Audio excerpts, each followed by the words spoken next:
Hi and welcome to Take Time to Create. My name is Linda and today we are going to update a simple pair of shoes. Now I was wandering around on Pinterest like I usually do and I ran across these shoes, and this is a blog post about them. These are Wedgwood heels or pumps that were created. These are 1959. They are gorgeous. Let's see here. This just shows you how you've got the Wedgwood design on the heel, and I fell in love with these. Absolutely gorgeous. So I did a quick Google search, and you've got this blue pair over here. Aren't they beautiful? And they're on the heels, and it's the nude color with the colored heels. I decided to take a pair of nude pumps that I've had forever, and instead of going down the heel, because it's kind of a skinny heel, it doesn't have the wide base, I was actually putting my stuff on top. I practiced with one to make sure it all worked, and let me show you how I did this. I really love this. It looks really pretty. It's kind of raised out like a Wedgwood design would do, because it looks like, it's attached on, and I love it. I think it's really pretty. So let me show you what I did. I've got a few things done in stages because this takes a little while. What I used are these silicone molds, and these are Prima Marketing ones, and I have 3 of them, and now that I know how to do this, oh my gosh, you can do so many of these. I think a steampunk one would look really cute with the keys. This is a really pretty one as well. They're great. These are heavy-duty silicone molds, and they're fabulous. I'm actually using this rose one because I thought it would look a little more like the Wedgwood, a little more vintagey. And you can use air dried clay with these or a resin, but I'm using hot glue. The reason why I'm using hot glue is because it stays flexible. And so let's just get into it. And I do already have some in here. I've got a hot glued one already going on. And all you do, you have hot glue to start out, and you just pour it in there. Now, I'm just doing a tiny one there. Now, what I will tell you, and this is what I learned, don't fill the hot glue all the way to the brim. It gets too thick. What you want to do is just put a layer at the bottom, make sure you get everything. And this one right here is a good example. I did not fill it all the way in. You can see that there are holes. So I kind of just set it back in there. And I'm going to add a little bit more glue, kind of melt it on itself. And I would do this while it's still a little warm because it shrinks a little bit. There we go, that's better. And I've got examples here. So if it's really thick, so if you fill it all the way to the tippy tip top, fill the whole thing all the way up, what's going to happen is it's not going to flex as well. This one's only filled about halfway. It's not perfect. I have got a little hole in there. But you can see the difference. I hope you can see the difference between the two. But this one is a little more flexible. You can bend it around, and that's what you want to be able to do. Bend it around your heel, because if you can't do that, you can't adhere it. So you put the hot glue on there, and you can see that it looks much better. It's all sealed. And, I still have some holes in there. I'm really not doing very, very good with this. Yeah, I've got a hole still in there. This one looks much better over here. Needs to dry or cool completely before you take it out. It's a little wet still. So actually I'm going to leave it in there because it's not coming out nicely. So let it cool completely. If you pull it out early like I was doing, it's going to stretch and not look nice. Take your time, put the glue in there, let it cool. Then you can move on to the next step once you're doing this. Since I was using this over and over again, it took a little while, but that's okay. Let it cool completely. Then when it's all the way cooled, and you want it 100% cooled, because if it's still warm, it's not going to have paint stick to it very nicely. So the next step is you want to paint it, and I decided to use a pearl white. A flat matte acrylic would be fine, but I didn't think that the matte acrylic looked as good with my shiny patent leather shoes. Now if I had a matte or a satin, I would have gone with the flat acrylic, but it's up to you. Use whatever you want. Do whatever color you want. If you want glitter paint, that's fine. If you want, shiny metallic paint, that's fine. Whatever you want, just use your paint. So I've got samples here. I'm going to scoot in the camera.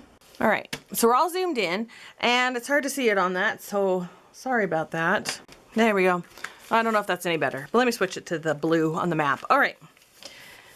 So what we're going to do is just take some Arteza Pearl White paint, pour out a little bit, and I'm just gonna start painting it. That's it. If you want, you could gesso it. I don't.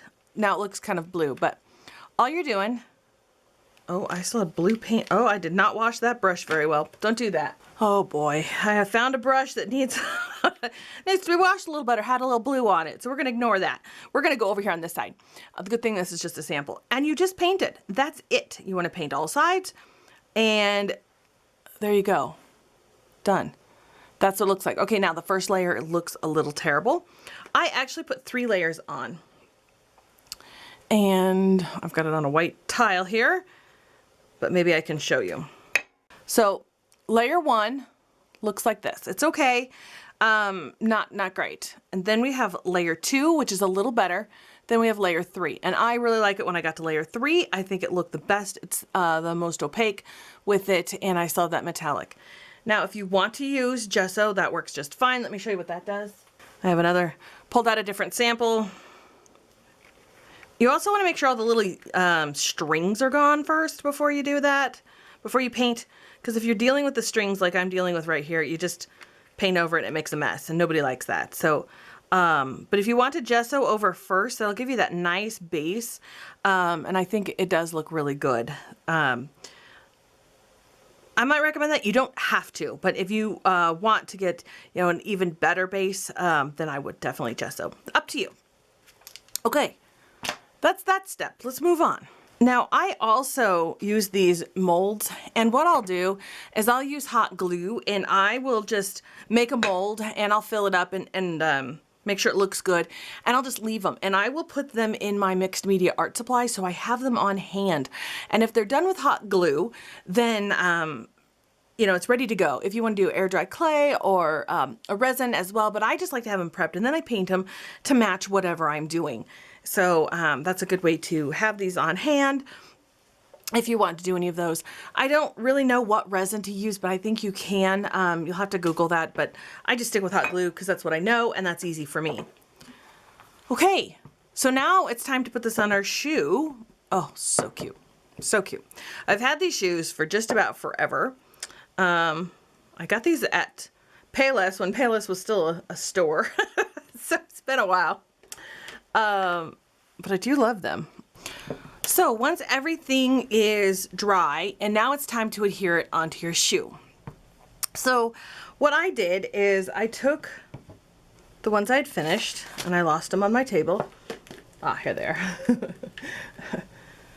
That's what happens. Sometimes you lose things on your table. So that's what this one looks like. So very pretty. Also, hot glue is really easy. You can just trim it up with a sharp pair of scissors and you're good to go. And I want to make sure that I am lined up evenly with the other one. So we're going to go like this. And we want to make sure that they're the same. So that they look good. And what I'm going to do is take a pencil, and I'm just lightly marking the outsides of this shoe, of this rose, hot glue rose pattern, whatever you want to call it. I am just marking the edges. Now the reason why I'm marking them is because I'm going to have to sand, and I want to make sure I'm within the lines. I don't want to rough up the whole surface. And then this way, what I can do is just take a tiny little piece of sandpaper, and I am just going to sand the patent leather. And that's because it's so shiny that it's not going to adhere well. So I'm just gently doing it, and since the rose is kind of tapered down, you want to, you know, taper down a little bit as you go toward the edges. And then I have got my little boundaries that I know where to go.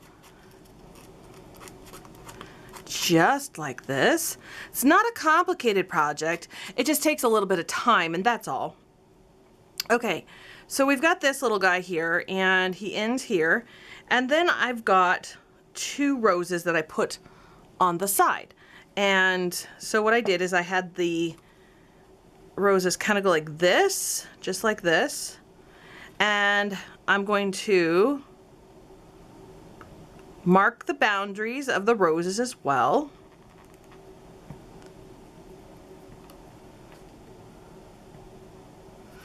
just like that, sandpaper in that little hole there, and I'm going to do the same on the other side. Once everything is sanded, then just take a soft cloth and you want to wipe away all the grime or the dust because you don't want that interfering with your glue, your adhesive. So I am going to use, I like these, okay.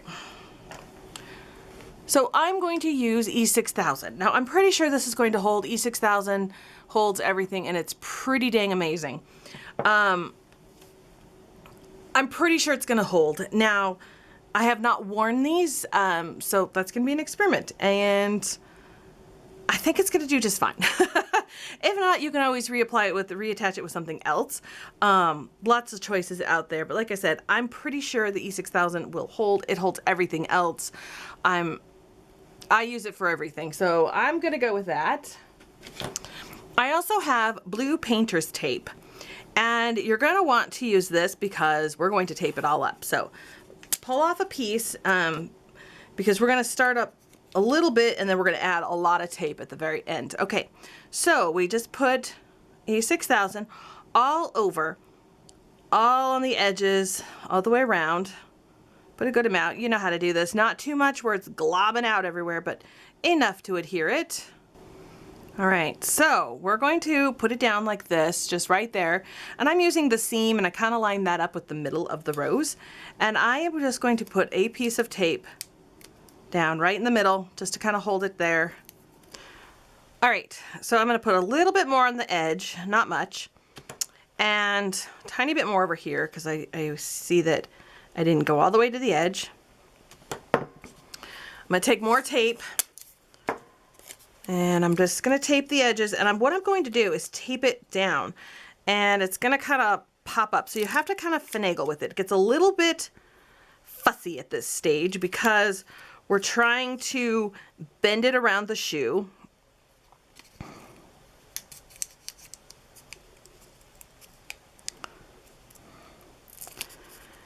And okay, I'm actually going to wait to put that one on because I want to put my rose on the side. What happens is that the tape will kind of go over both of them. So I've got a little rose for the side. This is why we mark those edges. Compare it with your other shoe. You can kind of get a good idea. We're going to push it down and we're going to gently grab both sides. Okay. Just like that. All right, so now we've got the other side and we're going to put a little glue on him. The ones on the side will stay a lot easier. It's that back piece that has a hard time. I know the hot glue it's easier to bend, I feel, but there might be other things too. So I know there's a bunch of YouTube tutorials on resin and other ways to use your Prima Marketing molds. So pull those out, use them. They're beautiful molds. I love them. So I use them all the time, like I was saying earlier. Okay, everything is taped down. Oh, let me get this side. We want to tape it all down because we want to make sure it all stays. That's why I'm using the painter's tape. It will protect the paint as well as it can. All right. Okay, so everything is in here. It looks good, I guess. You can't really tell. Hopefully, I'm kind of feeling it on the seam, and I'm feeling it here. You know, I'm like, okay, I got this. Looks good. So I'm thinking that it's gonna match up. You want to leave this for at least 12 hours. Then you can take the tape off, but leave it for at least 24 hours before you wear it. And then this is what it looks like when you pull it off.